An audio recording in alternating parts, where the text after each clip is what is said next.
Great morning जी, great morning दोस्तों, नमस्कार। भूपेश आनंद आपके सामने and I have completed 7 lectures in chapter number 6. We are doing specifically for F5 performance management, and that too the name of the chapter is planning with limiting factors. मैं इस समय आपके साथ chapter number, आज के इस lecture का नाम है लेक्चर नंबर 8। मैं 7 लेक्चर्स ऑलरेडी कंप्लीट कर चुका हूँ और बड़ी सारी बेसिक बातें आपको बता दी है मैंने। आज के इस लेक्चर में मैं एक नया कंसेप्ट, नई बात, वैसे आपको वो आता है but just I want to have a practice with that, क्योंकि अभी तक जो भी कुछ डिस्कस किया वो मैक्सिमाइजेशन टाइप डिस्कस किया। टुडे आज मैं कुछ और डिस्कस करूँगा। तो पहले आप सभी अपना रजिस्टर ओपन कर लें भाई साहब। सभी के सभी ध्यान से मेरी बात को सुनेंगे, कमर सीधी करके बैठेंगे। F5 लेक्चर 8 चैप्टर 6, कमर सीधी करके बैठना है और मेरी बात को ध्यान से सुनना है। बेटा ये जो मैं आज करा रहा हूँ इसका नाम है test yourself question number 7, Kaplan से करा रहा हूँ। और उस कैप्लॉन के थ्रू मैं आपको बताऊंगा कि that how you can answer in a minimisation type of question. अभी तक जो भी हमने क्वेश्चंस किए लेक्चर 7 तक वो मैक्सिमाइजेशन टाइप था। अभी जो मैं कराऊंगा वो मिनिमाइजेशन टाइप है। आप बात को समझ रहे हैं? मैक्सिमाइजेशन और मिनिमाइजेशन, लॉजिक वही है, कंसेप्ट वही है, सोचने का ढंग अलग होगा। जैसे cost is to be minimised, profits और contribution is to be maximised, production is to be maximised. तो आपको लॉजिकली खुद ही पता चल जाएगा कि वो मैक्सिमाइज करना है या मिनिमाइज करना है। कोई टेंशन की बात है नहीं, मैं आपको ये कहना चाह रहा हूँ। आपको लॉजिकली खुद ही पता चल जाना है कि वो क्या करना चाह रहे हैं। आप समझ रहे हैं बात जी? तो आप सभी पहले तो कैप्लॉन ओपन कर लें, कैलकुलेटर बाहर निकाल लें, रूलर भी बाहर निकालना पड़ेगा क्योंकि आज मुझे आइसो कॉस्ट लाइन बनानी है। आइसो कंट्रीब्यूशन नहीं बनती, कंट्रीब्यूशन बनती है मैक्सिमाइजेशन में, because contribution is to be maximise. आज हम बनाएंगे कॉस्ट। अभी हम पढ़ेंगे क्वेश्चन खुद बोलेगा, चीखेगा, आपको समझ आएगा, you will be able to understand. But the point is, आप सभी अगर आपके पास टूल्स होंगे तब तो लॉजिकली बातें समझ आएंगी। आप देखिए मेरे पास हार्ड कॉपी भी है कैप्लॉन की, है ना, और सॉफ्ट भी है। अगर आप सॉफ्ट नहीं रखते हैं तो थोड़ा सा लॉस हो जाता है यार, अच्छा नहीं लगता। आइए पहले हम क्वेश्चन को पढ़ेंगे और उसके बाद हम क्वेश्चन को पढ़ते पढ़ते आंसर को देखेंगे।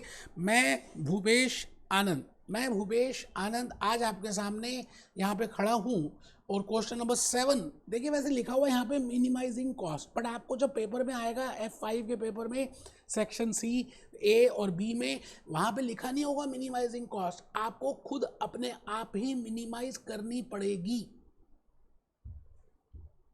मेरी ये बात आप समझ रहे हैं? उसका नाम है मिनिमाइज। अब हम क्वेश्चन पढ़ेंगे और देखेंगे क्या सच में हमें पता चल रहा है कि वहाँ से मिनिमाइजिंग कॉस्ट है। तो test your understanding question number 7, minimising cost. आप सब निकाल लीजिए, कैप्टन का क्वेश्चन हम कर रहे हैं। आराम से मैं पहले क्वेश्चन की तरफ आ रहा हूँ, ये सीधा ये आंसर से आगे आंसर्स भी देखेंगे, बट हम पहले अपने आप इसको सॉल्व करने की कोशिश करेंगे बेटे, तभी लॉजिकली पता चलेगा कि हम कहना क्या चाह रहे हैं। ठीक है सर, आप पहले क्वेश्चन निकाल लीजिए सर, हम भी निकाल रहे हैं और हम साथ साथ क्वेश्चन को पढ़ेंगे, उसके बाद आगे चलेंगे। बिल्कुल ठीक है बेटे, उसी की बात तो समझ आएगा आपको। ये लो, मैं आ गया जी क्वेश्चन नंबर 7, इलस्ट्रेशन नंबर 1 के बाद पहले मैं आ गया जी आपके सामने question number 7, test your understanding minimising cost. ठीक है sir. A company can buy J farms limited, एक कंपनी है जो फार्म हाउस है जिसके पास, J farms limited buys 2 types of fertilisers. बेटे आप जब सब्जियां उगाओगे, है ना, मेरा अपना एक गार्डन है, मैं उस गार्डन में अलग अलग तरह की वेजिटेबल्स और फ्रूट्स को उगाता हूँ। तो जब हम फर्टिलाइज उन सब्जियों को उगाने के लिए वी नीड सम फर्टिलाइजर्स। मैं तो ऐसा फर्टिलाइजर पूसा हमारे पटेल नगर के पास है वहाँ से लेकर आता हूँ, but the point is you need some fertilisers for those farm house. तो वहाँ पे क्वेश्चन में लिखा हुआ है एक कंपनी है farm limited which buys 2 types of fertilisers, जो 2 तरह के फर्टिलाइजर्स को बाय करती है, which contain the following percentages of chemicals. और आपको पता ही है जी फर्टिलाइजर्स में केमिकल्स होते हैं, नाइट्रोजन केमिकल है ना, नाइट्रेट्स, फॉस्फेट एंड पोटाश, ये सुना होगा आपने। जैसे ह्यूमन बॉडी के लिए there are so many proteins, carbohydrates, fat सब रिक्वायर्ड होते हैं। Similarly for a plant kingdom के लिए जो फर्टिलाइजर्स है उसमें नाइट्रेट होना चाहिए, फॉस्फेट होना चाहिए, मैग्नीशियम होना चाहिए, पोटाश होना चाहिए, then only they can give fruiting. तो उसमें ज़्यादा फ्रूट्स आते हैं। ठीक है, अब ये बात समझनी नहीं है, तो मैं वैसे ऐड ऑन कर रहा हूँ कि आपको क्वेश्चन में थोड़ा इंटरेस्ट आना स्टार्ट हो जाए। आपको क्वेश्चन को पढ़ना आना चाहिए मेरे दोस्त। मैं इस क्वेश्चन को इस तरह से करा दूंगा कि जो कैप्लन और बीबी में भी आंसर गिवन नहीं है, आंसर वही आएगा, but I will be doing all A to Z कराऊंगा।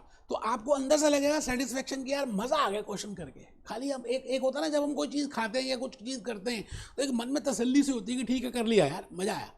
तो मैं यहाँ पे आपके सामने लिखा है मैंने, a company can buy 2 types of fertilisers.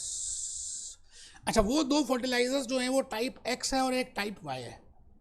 अच्छा, टाइप एक्स में 18% का नाइट्रेट है, 5% का फॉस्फेट है, 2% का पोटैश है, बाकी भी कुछ होगा।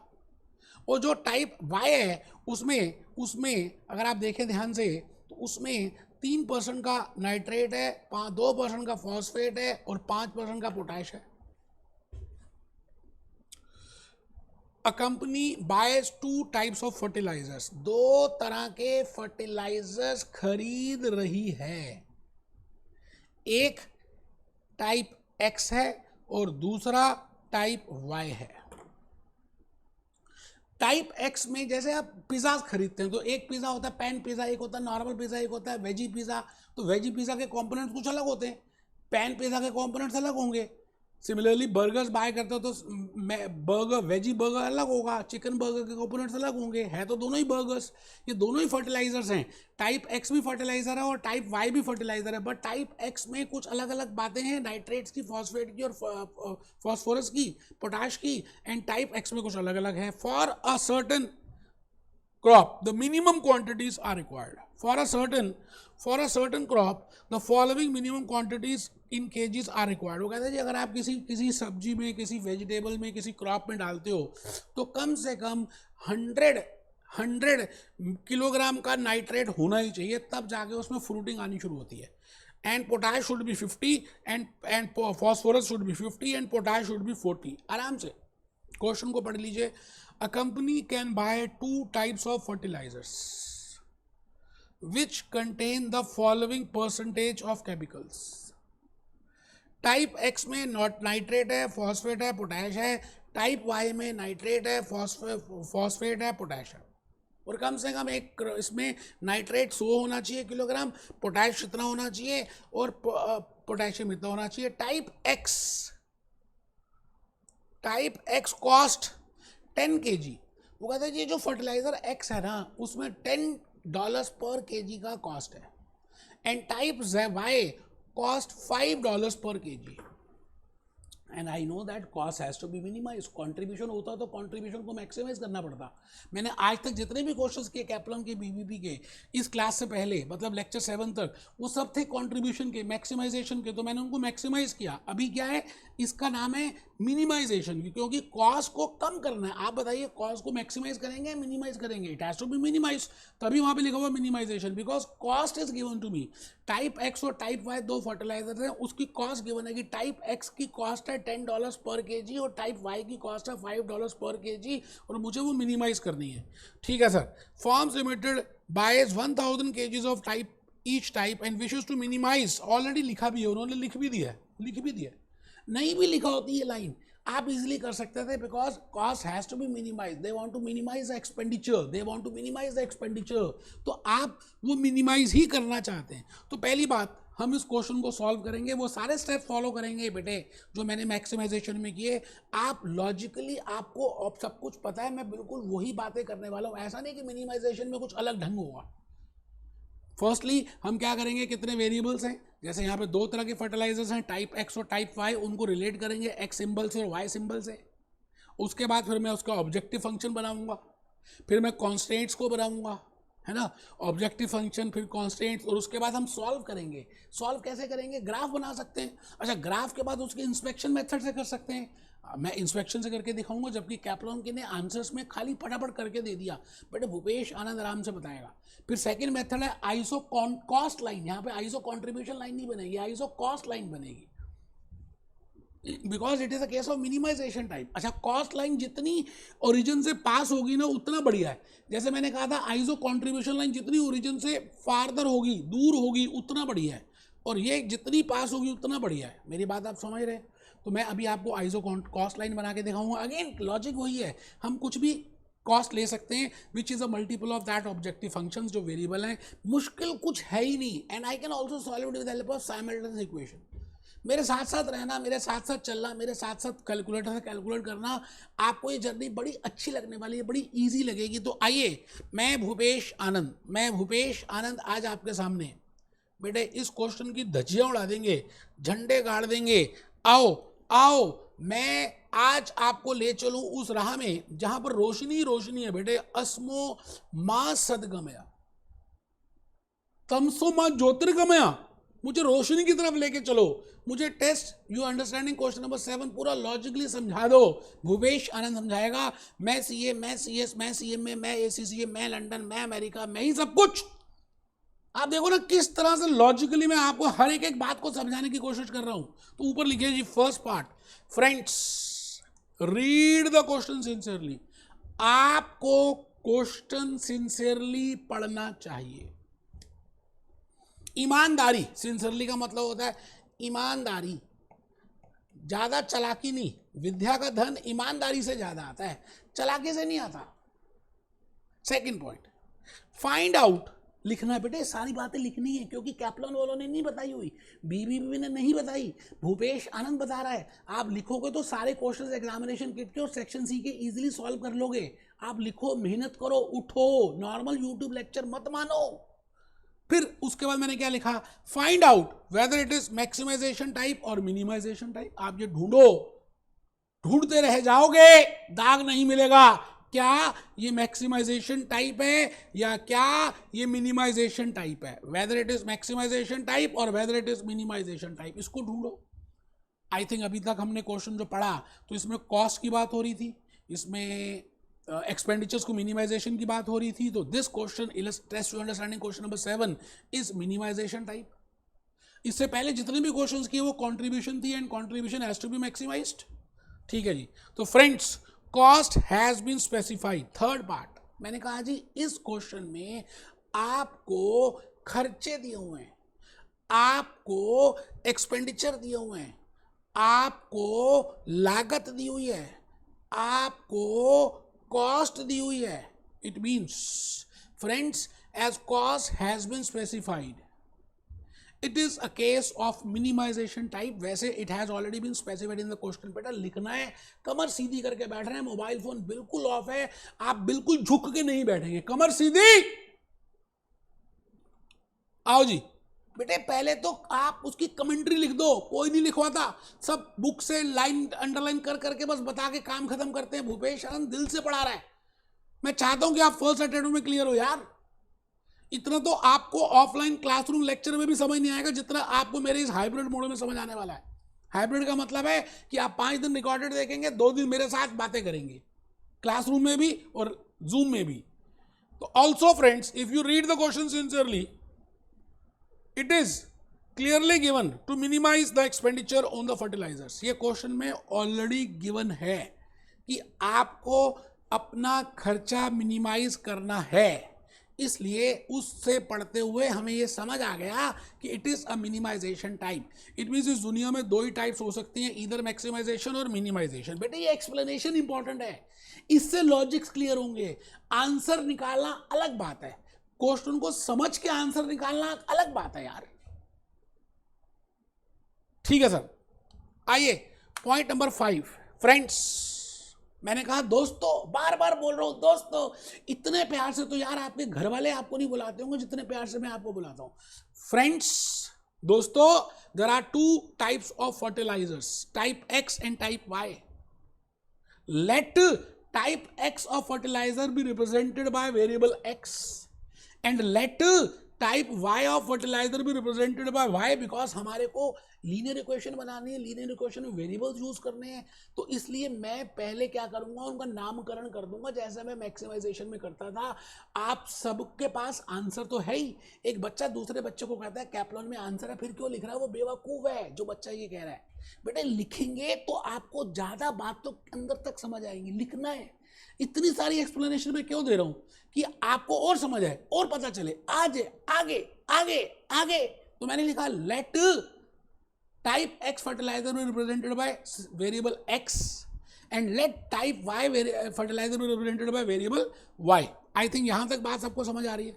ठीक है सर, ठीक है जी। अब देखो मैंने क्या किया, इतनी मेहनत की, चाहता तो मैं सोल्यूशन लेके आता, लेकिन मैंने दो घड़े बनाए। मैंने कहा कि एक टाइप एक्स है, उसमें 18% नाइट्रेट है, इतना फॉस्फेट है, इतना पोटैश है, और टाइप एक्स में इतना नाइट्रेट है, इतना फॉस्फेट है, इतना पोटैश है, इतना ये है। और टाइप एक्स जो है 1 किलो $10 का आता है, और टाइप वाई $5 का आता है आराम से। और हम कम से कम 1000 किलोग्राम तो एक्स का खरीदते हैं, और जितना मर्जी खरीदो, उसकी कोई लिमिटेशन क्वेश्चन में गिवन नहीं है। वैसे they have given the information that you are purchasing 1000 kgs of type X fertilizer and type Y fertilizer, and as per the question there is no limitation given to me that this type cannot be available more than that all. So it is just an information, no need to worry for that. आप बस मेरी बात को ध्यान से सुनने की कोशिश करें। मैं आपसे फिर रिपीट करता हूं, मैं आपसे ये कहना चाह रहा हूं कि there are 2 types of fertilizers, so there are 2 types of variables. Let type X be represented by small x and let type Y be represented by small y. And I have given the raw material components for type X and type Y. And then I can, easily find out that I want to minimize the cost. $10 per kg is the cost for type X, which is represented now by small x, and $5 per kg is represented for Y. तो अब मैं क्या करने वाला हूं, objective function वही step follow करूंगा जो मैंने मैक्सिमाइजेशन में किए थे। घबराना नहीं है, डरना मना है, कमर सीधी करके बैठेंगे। आइए सब लिखेंगे बेटे, जो लिखेंगे बढ़ेंगे आगे, फर्स्ट अटेम्प्ट में क्लियर होंगे। F5 ACCA परफॉर्मेंस मैनेजमेंट, तो मैंने स्टेप 1 लिख दिया जी। Let number of type X purchased be number of type just fertilizer of type X be represented by small x, and let the fertilizer type Y be represented by small y. आराम से वो X लिख दिया, वो Y लिख दिया। ठीक है सर। अब मैं आ गया जी ऑब्जेक्टिव फंक्शन में। मुझे पता है objective function is to be minimising the cost, minimising the expenditure of those fertilisers which are to be purchased। तो मैंने लिख दिया मिनिमाइजेशन Z और minimisation cost is equal to 10x plus 5y। I think आपको समझ आ रहा है। $10x का मतलब है, क्योंकि टाइप x जो मैंने x से रिप्रेजेंट कर दिया, उसकी कॉस्ट है 1 किलो को खरीदने में $10 की, और y को खरीदने की है $5 की। तो मेरे को इसी को तो मिनिमाइज करना है, कितने यूनिट्स मैं खरीदूं x के और y के, और मेरा वो कॉन्स्टेंट भी मीट हो जाए और मेरी कॉस्ट मिनिमम आए। That has to be find out, because there are more than one limiting factors, that's why I am doing linear programming। अगर एक ही लिमिटिंग फैक्टर होता, एक बच्चा कहता अगर एक होता तो कितनी जिंदगी आसान होती। बेटे एलपी में भी, लीनियर प्रोग्रामिंग में भी जिंदगी आसान है, कुछ मुश्किल है नहीं अगर आप ध्यान से देखते हैं। इतने बढ़िया कंसेप्ट मैंने बताया। लेक्चर 8 ले रहा हूं यार, अभी भी 2-3 लेक्चर और लेने हैं। चैप्टर 6 में बताओ ये हाल कर दिया। आइए जी, सब्जेक्ट टू कॉन्स्ट्रेंट्स। अब पॉइंट क्या आता है कि आपके टाइप एक्स में या टाइप वाई में जो हमने एक्स और वाई किया, नाइट्रेट का एक कॉन्स्टेंट है कि कम से कम नाइट्रेट इतना होना चाहिए, जैसे आपकी बॉडी में इतना होमोग्लोबिन होना चाहिए, इतना फॉस्फोरस होना चाहिए, इतना पोटैश होना चाहिए। तो there are 3 constraints, one is nitrate constraint, second is potassium constraint, and third is potash constraint. तो मैंने लिखा step number 3, formulate the limiting factors और स्लैश कॉन्स्ट्रेंट्स। आपने लिमिटिंग फैक्टर्स को लिखना है, कॉन्स्ट्रेंट्स को लिखना है। तो मैंने लिखा जी नाइट्रेट मिनिमम क्वांटिटी कॉन्स्ट्रेंट, मतलब कम से कम इतना होना चाहिए, ज्यादा भी हो सकता है भाई। होमोग्लोबिन कम कम इतना होगा तो गिरोगे नहीं, ज्यादा होगा तो अच्छी बात है। अब समझ आ रही है आपको बेटे? मिनिमाइजेशन टाइप में ज्यादातर इनइक्वालिटीज मोर देन टाइप होती हैं। अब ये रटना नहीं है, आप क्वेश्चन पढ़ेंगे खुद आपको पता चलेगा। वैसे आपको इंडिकेशन दे दी है। और मैक्सिमाइजेशन टाइप में हमेशा जो कॉन्स्टेंट्स होते हैं वो लेस देन टाइप के होते हैं। ये भी रटना नहीं है, आपको हिंट दिया मैंने, शॉर्टकट गिवन है। बट द पॉइंट इज बेटे लॉजिकली हमने क्वेश्चन को पढ़ के समझना है, फिर करना है। तो मैंने यहाँ पे लिखा nitrate minimum quantity constant 0.18x plus 0.03x is greater than equal to $100। Second मैं आ गया जी सेकेंड में, potassium minimum quantity constant. Potassium minimum quantity ये गिवन है भाई और बहनों, ये परसेंटेज में गिवन था, मैंने इसको 0.05x कर दिया। 5% को 0.05x plus 0.02y is greater than equal to 50। Already question में गिवन है, एक बच्चा ढूंढ रहा है कहाँ से आया, उसका थप्पड़ मारूंगा, क्वेश्चन ध्यान से उसने पढ़ा ही नहीं। उसने उसमें बताया गया है। आप देखिए ना, ये तो बात है आपकी, ध्यान से क्वेश्चन को पढ़ते नहीं है, फिर आप आगे पीछे होते हैं। यही मेरे को यही बात अच्छी नहीं लगती बेटे, आपके पास ना हार्ड कॉपी है ना सॉफ्ट कॉपी है, आगे पीछे देख रहे हो। ये क्या है, ये क्या है, ये क्या है कि भाई नाइट्रेट में ये देखो ना, मैं हाईलाइट कर देता हूँ भाई साहब, ये देखो नाइट्रेट में कम से कम 100 क्वांटिटी होनी चाहिए। फॉस्फेट में बेटे फॉस्फेट में 50 होनी चाहिए और पोटैश में 40 होनी चाहिए। तो ये 3 लिमिटेशंस है ना कि आप टाइप एक्स लो या टाइप वाई लो, कम से कम नाइट्रेट हमें इतना मिलना चाहिए, तभी काम चलेगा, नहीं तो पौधे मर जाएंगे। तो मैंने वहां से वो फिगर ली और यहां पर मैंने फिट कर दी, जबकि आपको आंसर दिया है। लेकिन आप समझ लीजिए, आप लिख रहे हैं तो ज़्यादा देखिए, लॉजिकली समझ आ रहा है। फॉस्फेट का कांस्टेंट लिख दीजिए 0.05x plus 0.02y greater than 50। बेटे मैं फिर रिपीट करता हूँ, आप देखो ना ये वर्ड क्या लिखा हुआ है, आप देखो ये वर्ड क्या लिखा हुआ है। आप थोड़ा सा अगर ध्यान से देखोगे तो आपको ज़्यादा समझ आएगा। ये देखो ये क्या लिखा है, for us the minimum quantity are required. Minimum कम से कम इतना, ज़्यादा भी हो सकता है। तो आपको देखना है एटलीस्ट लिखा है, एटमोस्ट लिखा है, मिनिमम लिखा है, मैक्सिमम लिखा है, क्या लेस देन लिखा है। बेटे वही तो, तभी तो मैं क्वेश्चन को बार बार हाईलाइट करके मार्कर से बता रहा हूं। It has been given, it is minimum. अगर फिर भी लॉजिकली आपको समझ नहीं आते तो मैंने अभी आपको शॉर्टकट बताया था कि मिनिमाइजेशन में ग्रेटर देन टाइप की इनइक्वालिटी होती है और मैक्सिमाइजेशन में लेस देन टाइप की इनइक्वालिटी होती है। बेटे ये बातें मैंने आपको ऑलरेडी बताई हैं। मैं चाहता हूं कि आप मेरे साथ साथ इन सब बातों को लिखेंगे तो ज़्यादा अच्छा रहेगा। मैं आ गया जी थर्ड कॉन्स्टेंट में। थर्ड कांस्टेंट भी लिख लिया जी, फॉस्फेट का लिख लिया, नहीं तो लिख लो पोटैश का लिख लो। Potash minimum quantity constant 0.02x plus 0.05x is greater than 40। कम से कम इतना तो ज़्यादा तो हो ही सकता है। Potash minimum quantity constant 0.02x plus 0.05y is greater than equal to 40। आराम से। और बेटे नॉन नेगेटिविटी कंडीशन तो पता ही है आपको, वैसे नेक्स्ट लेक्चर नंबर 9 में जब मैं अजम्पशंस लूंगा तो उस समय इसको नॉन नेगेटिविटी कंडीशन को कांस्टेंट को बताऊंगा। और ये लॉजिकल भी है कि यार ज़्यादा से ज़्यादा आप नहीं बनाओगे, नेगेटिव थोड़ी हो सकता है। तो वेरिएबल की वैल्यू या तो 0 होगी या ग्रेटर देन 0 होगी, नेगेटिव नहीं हो सकती। ठीक है सर, बहुत ही बढ़िया। मैं आ गया जी आगे, मैं भूपेश आनंद स्टेप नंबर 4 में आ गया। मैं आज आपके सामने ग्राफ बनाने वाला हूं और आपको मैं ग्राफ वैसे लेके जाऊंगा कैप्लॉन में और फिर बताऊंगा उस ग्राफ से आप कैसे आंसर निकाल सकते हैं with help of inspection method, with help of iso cost line और with help of simultaneous equation method. तीनों मेथड से करूंगा। कैप्लॉन वालों ने कुछ नहीं किया, उन्होंने खाली एक ग्राफिकल से इंस्पेक्शन से करके चैप्टर क्लोज कर दिया। भूपेश आनंद एक एक मेथड कराएगा, एक एक बात कराएगा, आपको लाइंस ड्रॉ कराएगा। और आपको पता है लाइंस ड्रॉ करने के लिए इनइक्वालिटी और इनइक्वालिटी चाहे वो लेस देन टाइप हो चाहे मोर देन टाइप हो, उसको हटाना पड़ेगा। There has to be equality, मतलब left hand side is equal to right hand side होनी चाहिए, नहीं होनी चाहिए भाई? Left hand side should be equal to right hand side, it should be equal to that, then only I can prepare a straight line. अच्छा, straight line के लिए 2 points होना जरूरी है, चाहे वो मैक्सिमाइजेशन हो मिनिमाइजेशन हो, बेटा लाइन तो ड्रॉ करनी है।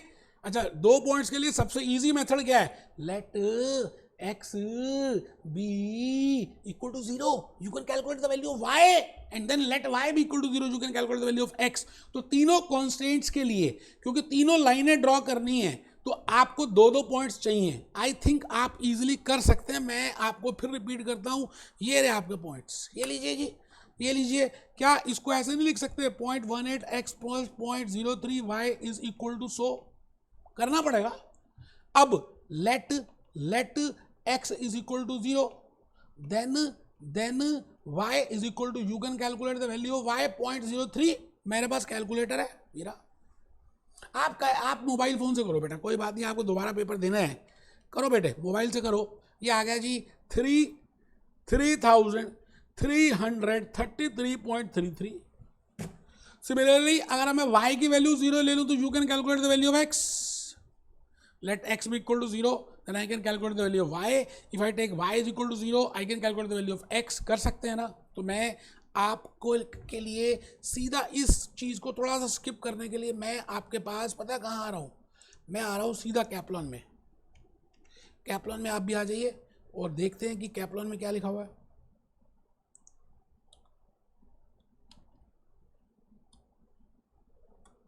सोल्यूशन में आ रहा हूँ बेटा सीधा ही, है ना, तो थोड़ा सा आपको पता चल जाएगा कि मैं कहना क्या चाह रहा हूँ। और मैं आ गया जी सोल्यूशन में। Test you understanding question number 7। ये रही बेटा, ये रहा बेटा, ये रहा, ये रहा, ये रहा, ये रहा, ये रहा। लो जी, ये देखो, ये बेटा पहला कांस्टेंट था नाइट्रेट का। अच्छा, पहला नाइट्रेट का था, फिर फॉस्फोरस था, ये पोटैश था, इसको इक्वल टू 0 कर दिया। ये वैल्यू तो मैंने अभी निकाल के दिखाई थी, 3333.3। अच्छा, जब y की वैल्यू 0 ले लेंगे तो x की वैल्यू निकाल लेंगे। 555 साबुन ही लाना, 555.5। आई थिंक पहले कांस्टेंट नाइट्रेट कांस्टेंट के 2 कोऑर्डिनेट्स आ गए। Now I can draw a line, मैं स्ट्रेट लाइन बना सकता हूं। तो मैंने देखो नाइट्रेट के लिए यहाँ पर नाइट्रेट के लिए मैंने आपके लिए यहाँ पर एक लाइन ड्रॉ कर दी, और ये लाइन ये रही। कहाँ गई बेटे, कहाँ गई? ये रही बेटे, ये देखो, ये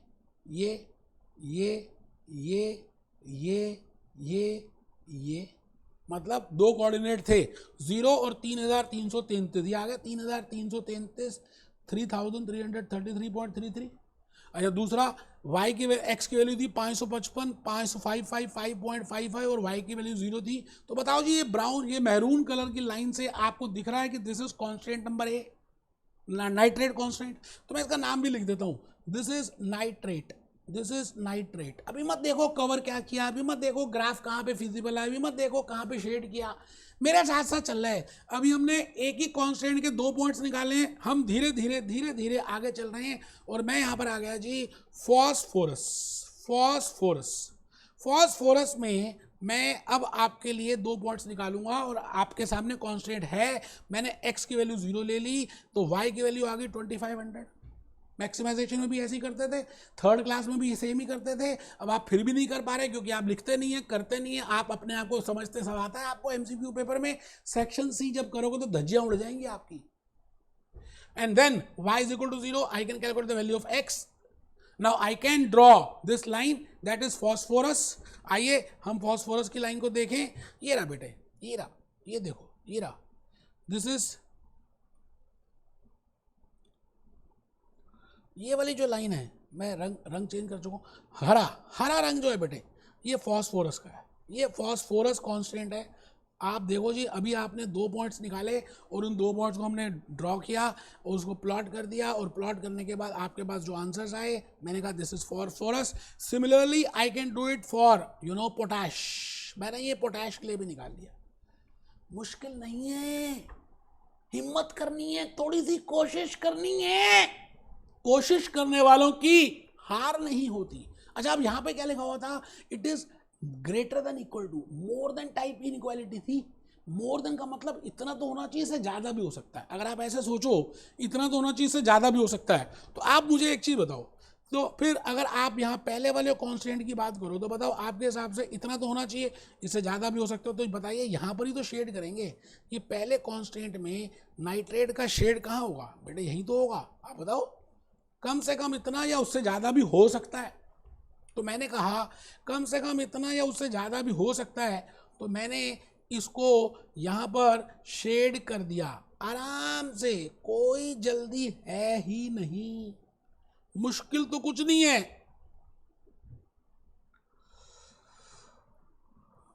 ठीक है जी। दूसरा मैं कह रहा हूं फॉस्फोरस। आप बताइए जी, फॉस्फोरस कम से कम 50 किलोग्राम होना चाहिए, कम से कम, उससे ज़्यादा हो सकता है। तो आप बताइए, ये मैंने हरा रंग कर दिया, ये हरा था फॉस्फोरस से, तो मैंने हरे रंग से शेड करना शुरू कर दिया। अब मैं ये चेक करूंगा कि ऐसा कौन सा एरिया है जहां पर सारे कलर का शेड हुआ है, इसलिए जान के मैं कलर ही अलग कर रहा हूं, है ना। थर्ड अगर आप देखें ध्यान से, तो बेटे वो है पोटैश है पिंक कलर से। तो ये देखो जी, ये पोटैश है। पोटैश को भी अगर मैं शेड करूं तो कम से कम पोटैश इतना होना चाहिए, ज़्यादा भी हो सकता है। अब आपको ये चेक करना है कि ऐसा कौन सा एरिया है जहां पर मैरून भी, जहां पर ग्रीन भी और जहां पर पिंक कलर भी आ गए, तीनों आ गए। तो बेटे वो ये वाला एरिया है, ये एरिया है, मैं आपके सामने उसको शेड करता हूँ और लाल रंग से करूँगा कि आपको थोड़ा सा समझ आए। ठीक है जी, ये देखो ध्यान से, जहाँ पे हरा भी है और पिंक भी है, ये आराम से मैं फिर रब कर दूंगा, आप टेंशन मत लें। ये यहाँ पर हरा भी है और पिंक भी है। ये बेटे लाल रंग से जो मैंने किया, ये आउटर रीजन था, है ना। अब फिर मैं क्या करूँगा, इसकी नंबरिंग कर दूंगा। इसको मैंने नंबरिंग कर दिया, let it be A, let it be B, let it be C, let it be D. I think यहाँ तक आपको समझ आ गया। मैं इसको अब रब कर रहा हूँ कि आपको पता चले कि मैंने क्या बोला है और आप लॉजिकली समझ पाए। ये देखिए जी, मैंने रब भी कर दिया। बेटे ऐसे नहीं, तभी तो समझ आएगा जब मैं सारी आपके सामने कैलकुलेशंस करके दिखाऊंगा, शेड करके दिखाऊंगा। ऐसे थोड़ी कि ये देख लो जी ये कॉमन एरिया है, ये हो जाएगा, ऐसे नहीं बेटे। प्यार किया है तो पूरा करेंगे बेटे, डरना नहीं है, हमने शॉर्टकट नहीं लगाना। ये देखो जी, ये वाला एरिया आ रहा है, तो यहाँ देखो, ये था ए, ये था ए, ये था बी, ये था सी और ये था डी। 4 कोऑर्डिनेट्स आ गए जी, ए बी सी डी। ये क्या है, ये कॉमन एरिया के कोऑर्डिनेट्स आए, जहां पर कांस्टेंट ए भी, कांस्टेंट बी भी, कांस्टेंट सी भी, मतलब नाइट्रेट भी, फॉस्फोरस भी, पोटैश भी सेटिस्फाई कर रहे हैं। उसका मैंने एजेस ले लिए, उसकी वर्टिसेस ले ली, उसका कॉर्नर पॉइंट ले लिया, उनका नाम दे दिया। अब मैं ये चेक करूंगा कि अगर ए पॉइंट लेते हैं तो उसके कोऑर्डिनेट को मैं ऑब्जेक्टिव फंक्शन में पुट करूंगा एंड आई विल चेक कि how much is the cost. Similarly, I will take the vertices or the corner points or the coordinates of point number B and I will put in the objective function cost and I will find out how much is the total cost. Similarly, I will be doing for point number C and then I will be doing for point number D. जहां पर सबसे कम cost आएगी मैं उसको कहूंगा आ गले लग जा। कुछ मुश्किल है नहीं। अब क्योंकि हम यहां पर इंस्पेक्शन मेथड से कर रहे हैं तो बेटा रूलर से आप परपेंडिकुलर ड्रॉ कर सकते हैं, कोई टेंशन थोड़ी है। रूलर से आप यहाँ पर परपेंडिकुलर ड्रॉ करें, है ना, और यहाँ देख लें पॉइंट कौन सा है, और फिर यहाँ से परपेंडिकुलर ड्रॉ करें और यहाँ देख लें पॉइंट कौन सा है। ए तो पता ही है, बी और सी पॉइंट निकाल सकते हैं परपेंडिकुलर से, रूलर से, और डी से डी निकाल सकते हैं। ए बी सी डी, ये बात थी इंस्पेक्शन मेथड की। मैं इसी में I can calculate the optimum point with help of iso cost line. I can also calculate with help of simultaneous equation. They have not done it, but मैं करके दिखाऊंगा। आप देखिए ना, मैंने इन सभी के लिए आपके सामने ABCD, पहले बताओ ABCD पॉइंट समझ आ गए? ठीक है सर। तो ABCD अगर समझ आ गए हो तो मैं आपके लिए अब कुछ और आगे चलने वाला हूँ और मैं ये कहना चाहता हूँ कि आप इस मेरी स्लाइड को लिखेंगे तो आपको ज़्यादा समझ आएगा कि मैंने क्या बोला है। ठीक है जी, ये आप देखिए, ये आपने ऑलरेडी कर दिया है। तो अब मैंने ऊपर लिखा, आप लिखेंगे step number 4, we have seen, we have calculated the coordinates. अब उस कोऑर्डिनेट्स या 0 एक्स वाई की वैल्यू निकाल ली, वाई की 0 है तो एक्स की वैल्यू निकाल ली, तीनों कॉन्स्टेंट्स में। Draw the graph and find optimum point. मैं ग्राफ ड्रॉ कर रहा हूं और ऑप्टिमम पॉइंट निकालूंगा। पहला तरीका है इंस्पेक्शन, जो अभी मैंने करके दिखाया आपको, अभी दोबारा करेंगे। सेकंड मेथड है आइसो कॉस्ट लाइन और तीसरा मेथड है simultaneous equation. Iso cost line और साइमल्टेनियस इक्वेशन कैप्लन ने नहीं किया, बट भूपेश आनंद वो भी करके दिखाएगा, सो दैट आपको पूरा समझ आए यार। ठीक है जी, अब लिखना है कंपलसरी, क्योंकि लिखने में मैंने कुछ ऐसी बातें लिखी हैं जो बीबीपी कैप्लन में भी नहीं है, आपको ज़्यादा समझ आएंगी। तो लिखिए जी, ऊपर लिखिए, draw the graph and find out the optimum point. Method 1 by inspecting feasible area, and feasible area का मतलब है कॉमन एरिया। अच्छा, कॉमन एरिया कैसे निकालते हैं? वर्टिसेस से। वर्टिसेस क्या होते हैं? Corner points. Second method is by iso cost line. Iso cost line which is the most closest to origin. Iso contribution farther होनी चाहिए, दूर होनी चाहिए, ये नजदीक होनी चाहिए। दूरियां नजदीकियों में बदलिए गाना भी था। It means iso cost line should be closest, should be नजदीक, and the point is iso contribution line should be farther, दूर, when it leaves the and the optimum point is that point. बिल्कुल वैसे ही हम ruler से धीरे धीरे धीरे धीरे आइसो कॉस्ट लाइन में एक पहले सी को ले लेंगे जो मल्टीपल होगा 10 और 5 का, फिर धीरे धीरे धीरे धीरे नीचे आते जाएंगे आते जाएंगे आते जाएंगे आते जाएंगे। एक ऐसा पॉइंट आएगा जब वो फिजिबल एरिया को छोड़ देगा, लीव कर देगा, बस वहीं पे आ जाएंगे। और आपको मैं बताऊं वो पॉइंट इंटरसेक्शन वाला ही होता है, अभी देखेंगे, ठीक है जी। और थर्ड है साइमल्टेनियस इक्वेशन मेथड। आराम से मैं पहले आपके लिए एक बात और कहना चाहता हूं कि अगर आपकी inequality sign greater than type है तो मैंने एक बार आपको बताया था कि बीच में एक लाइन डाल दो तो आपको एरो आ जाएगा। एरो खुद कह रहा है कि बाहर की तरफ शेड कर। अच्छा, अगर लेस देन टाइप हो तो आप यहां एरो डाल दें। एरो खुद कह रहा है अंदर की तरफ शेड कर। बेटा ये लेकिन ये जुगाड़ है, आपको जुगाड़ नहीं करना यार, इतना सारे concept logically I have told you, so there is no need of jugaad. Now by inspection method we have just seen there are 4 coordinates A, B, C, D and I have calculated those 4 points. I think A point था 03333.3, D भी था 2000, ये तो पता ही है आपको। B में क्या है, 2 लाइन्स इंटरसेक्ट कर रही हैं, एक नाइट्रेट की और फॉस्फोरस की, और सी पॉइंट में फॉस्फोरस की और पोटैश की इंटरसेक्ट कर रही हैं, तो मैंने वहां से परपेंडिकुलर ड्रॉ किया। वैसे आप साइमल्टेनियस इक्वेशन से भी उसकी वैल्यूज निकाल सकते हैं, मैं भी करके दिखाऊंगा। तो मैंने वो वैल्यू निकाली 238.1 एंड 1904.8, मतलब x की वैल्यू आई 238.1 और y की वैल्यू 1904.8, और मैंने उसको कॉस्ट फंक्शन में डाला 10x + 5y, तो मेरे पास z की वैल्यू कॉस्ट आ गई $11,905 की। एंड सिमिलरली पॉइंट सी में भी मैंने परपेंडिकुलर ड्रॉ किया और I can solve it with help of simultaneous equation, मैं भी करके दिखाऊंगा। कोऑर्डिनेट्स मैंने निकाले 809.5 एंड 476.2 और ये आ गया $10,476। $10,476। इट मीन्स डी पॉइंट भी मैंने पुट किया उसी कॉस्ट फंक्शन के ऑब्जेक्टिव फंक्शन में। इट मीन्स मैं ये चेक कर रहा हूं कि सबसे कम कॉस्ट कहां पर आ रही है, पॉइंट नंबर सी में। And in the point number C the cost which I have to incur is $10,476। This is point number C. इट मीन्स जो भी मैं आज कर रहा हूं अगर मैं वैसा ना करूं और ऑर्डर करूं 809.5 टाइप एक्स का और 476.2 टाइप वाई का फर्टिलाइजर, तो मेरे नाइट्रेट, फॉस्फेट और पोटैश के कॉन्स्टेंट्स मीट होंगे और मेरे को खाली खर्चा करना पड़ेगा $10,476। It means I can minimise the cost because I have used the mathematical technique, the systematic technique. Now the same point C I can calculate, you know, the same answer, the answer I can calculate with the help of ISO cost line. When I say ISO cost line, जब मैंने कहा 10x + 5x = C है, तो मुझे कोई भी value C की लेनी है जो मल्टीपल होगी 10 और 5 की। ध्यान से सुनो, ये एक्सप्लेनेशन नहीं दी हुई। तो मैंने मान लिया $20,000, 20,000 की कॉस्ट कोई मान लेते हैं, कुछ भी आर्बिट्रेरली कर सकते हो। 20,000 का मतलब है 10 और 5 से ऑलरेडी वो मल्टीपल है, आप कुछ भी ले लो, आंसर वही आने वाला है, घबराना नहीं है।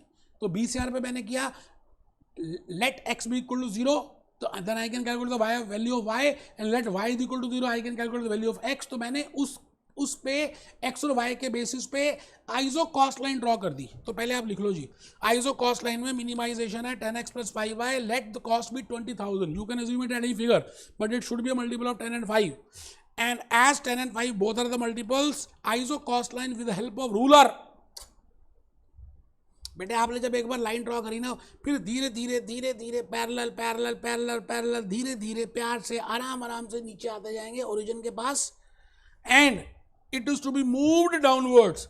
Now iso cost line leaves, अच्छा जहां पर आइसो कॉस्ट लाइन लीव करेगी वो पॉइंट होगा सी, क्योंकि मैंने ग्राफिकल से इंस्पेक्शन से ये देख लिया कि point C is the answer.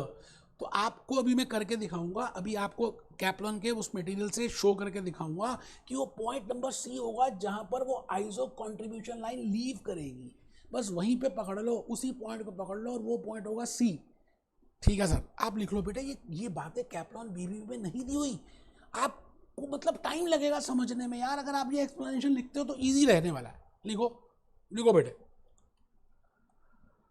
Eight point C when we are moving iso cost line parallel with help of ruler downwards, क्या क्या बात लिख दी, रूलर से करना है, पैरेलल करना है, डाउनवर्ड करना है, because more closer is the iso cost line with the origin the least cost it will have। इससे बेस्ट एक्सप्लेनेशन हो ही नहीं सकती। थोड़ी सी बात में इतना कुछ गहरा ज्ञान है कि मैं क्या बताऊं आपको।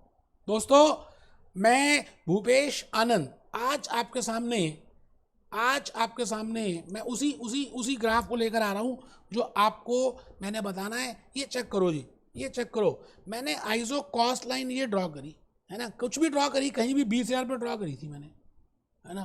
तो उसके कुछ भी कोऑर्डिनेट्स आए, जैसे मान लेते हैं ये आया, ये कोई रंग मैं दूसरा यूज कर लेता हूँ, जैसे यूजिंग करते हैं ये वाला रंग आया है ना। तो धीरे धीरे धीरे धीरे मैं नीचे जाऊंगा और एक ऐसा पॉइंट आएगा जो पैरेलल में, अब ये रूलर से करूंगा, जो पॉइंट नंबर जैसे ही फिजिबल एरिया को छोड़ेगा वो पॉइंट नंबर सी होगा। रूलर से करेंगे तो पता चलेगा, and that is the accurate answer. You getting a point? So I can calculate the optimum point with help of iso cost line. अब मैं आ गया थर्ड में, मैं भूपेश आनंद आज आपके सामने थर्ड में आ गया हूं। थर्ड मेथड की बातें करूंगा, और थर्ड मेथड है कौन सा बेटे? थर्ड मेथड का नाम है साइमल्टेनियस इक्वेशन मेथड। अच्छा, साइमल्टेनियस इक्वेशन मेथड में देखें, एक तो ए था, उसमें तो कोई लाइन इंटरसेक्ट कर ही नहीं रही क्योंकि वो वाई एक्सिस में फॉल कर रहा है पॉइंट, और एक डी था वो एक्स एक्सिस में फॉल कर रहा है, उसमें भी कोई इंटरसेक्ट नहीं कर रही। पॉइंट नंबर बी में और पॉइंट नंबर सी में दो लाइन इंटरसेक्ट कर रही हैं, उसके कोऑर्डिनेट्स निकालने हैं। तो पॉइंट नंबर बी में दो कौन से कॉन्स्टेंट्स हैं जो इंटरसेक्ट कर रहे हैं वो लिख दिए मैंने। एक तो कर रहा है जी nitrate 0.18x plus 0.03y is equal to 100, और दूसरा कर रहा है phosphorus 0.05x plus 0.02y is equal to 50। अब मुझे क्या करना है, इनका एलसीएम लेना है, या कुछ ऐसा करना है कि एक वेरिएबल को मैं खत्म कर दूं with help of simultaneous equation method. Already मैंने बताया हुआ है, तो एलसीएम लेके कर लीजिए, वैसे कर लीजिए। आपको खुद भी दिख रहा है प्राइमा फेसी कि मैं कितने से गुणा करूं कि वो एक वेरिएबल कट जाए। तो मैंने अज्यूम किया लेट द वेरिएबल बी 2। मैं इक्वेशन 1 को, नाइट्रेट के कांस्टेंट को 2 से गुणा करता हूं सारी इक्वेशन को, और मैथमेटिक्स कहती है जब आप पूरी इक्वेशन को गुणा कर देंगे, when you multiply with the same number with the whole that equation, your answer will remain same. So वहां पे आंसर सेम रहने वाला है। तो मैंने लिखा 0.3x plus 0.06y is equal to 200, और नीचे मैंने 3 से मल्टीप्लाई कर दिया तो 0.15x plus 0.06x is equal to 150। उसके बाद साइमल्टेनियस इक्वेशन है बेटे, मैंने इसको क्रॉस कर दिया, कैप्लर ने नहीं किया, मैंने करके दिखाया। 0.21x is equal to 50, x is equal to 50 upon 0.2x, x की वैल्यू मैंने निकाली 238.09, वही वाली वैल्यू है बेटा। पॉइंट ये देखो, वही वाली वैल्यू है जो मैंने परपेंडिकुलर से की थी इंस्पेक्शन मेथड में। आंसर तो वही आना है, चाहे आप आइसो कॉस्ट लाइन से करें, चाहे साइमल्टेनियस इक्वेशन से करें, चाहे इंस्पेक्शन से करें। यार कैसी बातें कर रहे हैं।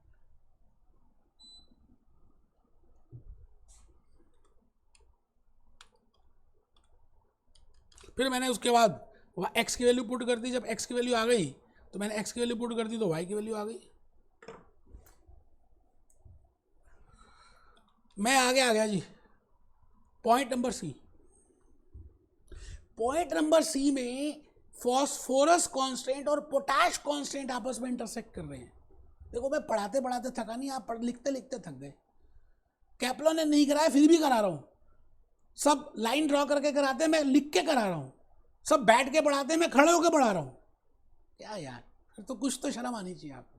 तो I have written those two. Again I have calculated the LCM, or I want to cancel one variable, so I multiplied the equation number 1 with 2 or equation number 2 with 5, and I have calculated this. Y की value आ गई 476.19। अच्छा यही थी, फिर x की value निकाल सकते हैं आप। ये देखो ये आ गई 476.19, and you can calculate the value of x। मेरी बात आप समझ पा रहे हैं या नहीं? मुश्किल कुछ है ही नहीं। अच्छा अब आप ये बताओ, आप $10,476 अगर आप इस तरह से ऑर्डर करें, if you go in the point number C, that is optimum point, then your cost will be $10,476। Suppose करते हैं आप आज एग्जिस्टिंग कॉस्ट कर रहे हैं 12,000, तो you can save the cost 10,476। अगर आपकी एग्जिस्टिंग कॉस्ट 13,000 है, again you can save the cost 13,000 minus 10,476। If you are increasing the cost 14,000, then also you can save the cost आराम से। कुछ भी मुश्किल है नहीं बेटे। लीनियर प्रोग्रामिंग की हेल्प से, मैथमेटिकल मॉडल की हेल्प से आप अपनी कॉस्ट को कम कर सकते हैं। तो बेटा ये था लेक्चर नंबर 8 जिसमें मैंने test your understanding question number 7 minimisation type तीनों मेथड से करा दिया। आराम से अब आप सेक्शन सी के क्वेश्चन कर सकते हैं। मैं चलते चलते गाना दिखाना चाह रहा हूँ बेटे, मेरा बड़ा मन है कि मैं आपको एक गाना दिखाऊं और एक गाने को देखेंगे। शाहरुख खान कुछ कहना चाह रहा है आपको। शाहरुख खान पता क्या कहना चाह रहा है? तू अभी कहेगा कि लीनियर प्रोग्रामिंग को समझने के लिए समय लगता है, पेशेंस लगती है, धीरे धीरे, होले होले होले होले होले होले